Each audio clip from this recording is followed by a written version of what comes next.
Bonjour à toutes et à tous, nous sommes sur l'île espagnole de Fuerteventura dans l'océan Atlantique et nous avons eu la chance de pouvoir essayer pendant une journée la nouvelle version de la KTM 1290 Super Adventure, le modèle S. La Super Adventure, c'est en fait un trail de voyage, mais un trail de voyage du genre ultime qui offre tout ce qu'on peut vouloir et tout ce qu'on peut désirer en termes de performance, d'équipement et de sophistication. Mais justement, KTM, pour pouvoir continuer à proposer ce modèle dans sa gamme en 2021, devait impérativement effectuer des changements pour le rendre conforme aux nouvelles normes Euro 5, donc les normes anti-pollution, qui impliquent en fait beaucoup moins d'émissions polluantes. Donc KTM a dû revoir le moteur de sa Super Adventure. Et il a fait un travail de fond sur tout le groupe propulseur, travail qui au final en fait ne se remarque pas, ou plutôt se remarque en bien, c'est-à-dire qu'on a un moteur qui n'a rien perdu de sa verve, qui a toujours autant de puissance et qui a toujours autant de caractère. Donc on rappelle les données de base, c'est un gros V-twin de 1301 cm3.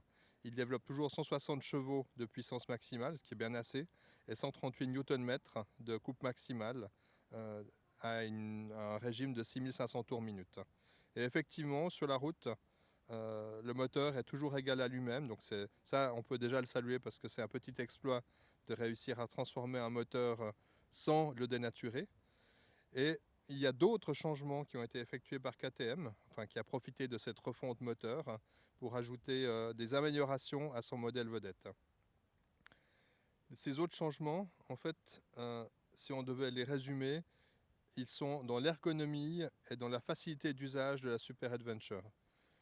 La Super Adventure, c'était une moto très très rapide, très efficace, mais que certains trouvaient peut-être un peu haute, un peu intimidante, avec un centre de gravité relativement haut, et puis un tempérament de feu qui faisait qu'il fallait avoir quand même une certaine expérience pour réussir à bien maîtriser l'engin. Aujourd'hui, KTM nous propose une version dont le châssis a été remanié. Et le principal avantage de ce remaniement, c'est que la moto est plus basse de selle. On est à 849 mm du sol. Et la selle est aussi plus étroite à l'entrejambe. Le réservoir d'essence a été redessiné lui aussi.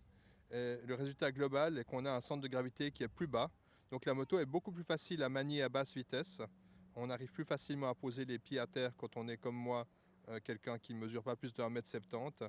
Et puis dans le terrain aussi, ça apporte des avantages au niveau facilité d'usage et maniabilité. Un autre travail conséquent a été fait par KTM sur l'aérodynamisme. Ça, c'était quelque chose dont se plaignaient certains utilisateurs, c'est-à-dire qu'il y avait pas mal de turbulences quand on roulait sur autoroute.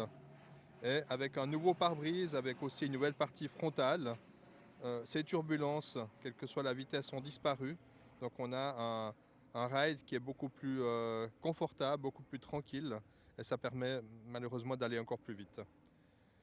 KTM en fait s'est aussi assuré que son interface avec le pilote via l'écran TFT en couleur a été rendue plus intuitive. C'est-à-dire qu'il a utilisé un peu toutes les ressources qu'on peut avoir sur un écran TFT en utilisant des graphiques, des dessins, pour que ce soit à chaque fois intuitif, compréhensible et complet. Donc on sait toujours exactement ce qu'on peut faire, ce qu'on ne peut pas faire, et quels sont les changements et leurs conséquences. Du côté des aides électroniques au pilotage, cette refonte de modèle a permis de donner à cette machine une nouvelle centrale inertielle, non plus à 5 mais à 6 axes. Donc c'est ce qui fait qu'on a en fait un contrôle de traction, un ABS de virage et d'autres fonctions électroniques qui travaillent de manière plus fine, plus subtile, donc qui s'adaptent mieux en fait aux différentes conditions de roulage. Et on a aussi des suspensions électroniques semi-actives dont le fonctionnement a été revu dans tous les détails, exactement dans la même direction que les aides électroniques au pilotage, c'est-à-dire pour avoir en fait, un système de suspension qui travaille de manière plus fine, quel que soit l'environnement. Nous avons en fait effectué une boucle d'environ 200 km aujourd'hui sur l'île de Fuerteventura.